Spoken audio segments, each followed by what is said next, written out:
Esta nación, este país, este territorio llamado Colombia se construyó a través del río Magdalena.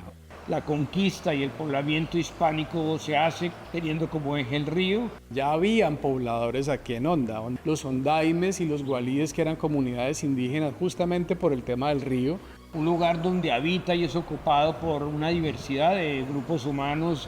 Entonces, cuando llegan obviamente los españoles, empieza todo el tema comercial y todo el tema de la conquista y la colonización, y a partir de esta gran autopista que ha existido siempre, empezó el comercio con Europa, con las Américas en general. Y Honda fue un puerto definitivo en las comunicaciones, en la navegación, aguas arriba, aguas abajo. Todo el río Magdalena es navegable, pero su navegabilidad se corta en Honda. Hay un fenómeno que se llama el salto de Honda, que son como unas placas tectónicas. Entonces, Honda se vuelve el puerto en el que el río se parte. Los grandes buques, los buques de vapor y los buques de gran calado, los que venían del norte, de Barranquilla, hacia acá o Cartagena, llegaban hasta Honda y no podían pasar porque debajo del puente Luis Ignacio Andrade está el salto de Honda. Entonces tenían que hacer transbordo de mercancía para coger río arriba, yendo hacia el sur del país, hacia Huila. Y por eso el comercio que venía de Europa o que salía del sur del país tenía que hacer transbordo acá, y este era un paso obligado en el que tenían que generarse un comercio. Los investigadores han señalado que Honda estaba más cerca de Hamburgo, en Nueva York, que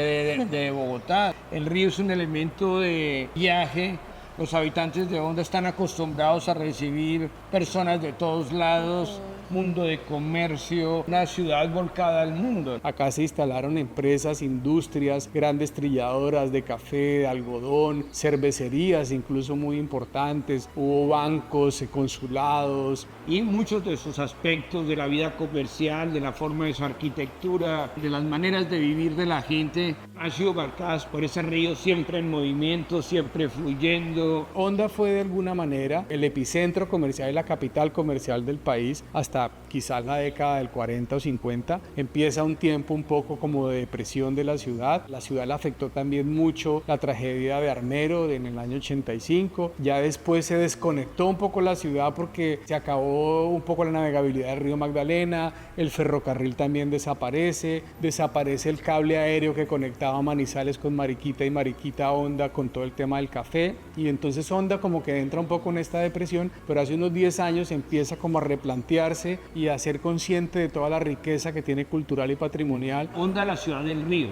El río y la ciudad es una unidad natural y cultural y de paisajismo urbano muy interesante. Y empezamos todos a trabajar en pro de fortalecer a la ciudad desde una perspectiva de turismo cultural. Entonces, lo que tiene para ofrecer hoy en día Honda, además de esta riqueza patrimonial, es la riqueza medioambiental. Estamos enclavados en un bosque seco tropical con una diversidad enorme en términos de fauna y de flora. El río, pues por supuesto que nos acompaña, y toda la arquitectura que tenemos, además de las tradiciones y de la queridura, por decirlo de alguna manera, de los hondanos, que es una gente muy especial y muy hospitalaria. Aquí se celebra más el Carnaval de la Subienda, que es una fiesta en función del río Magdalena. Así haya carnaval o no haya carnaval como festividad, el fenómeno de la Subienda está, y el río va a ser un carnaval porque es el momento en que los pescadores pueden generar mayores recursos económicos también. Pues entonces el que sea mejor pescador, el que tenga más destrezas con el cóngola o la atarraya o en la canoa, pues le va a ir mejor en la pesca, va a ganar más dinero, hacen comparsas,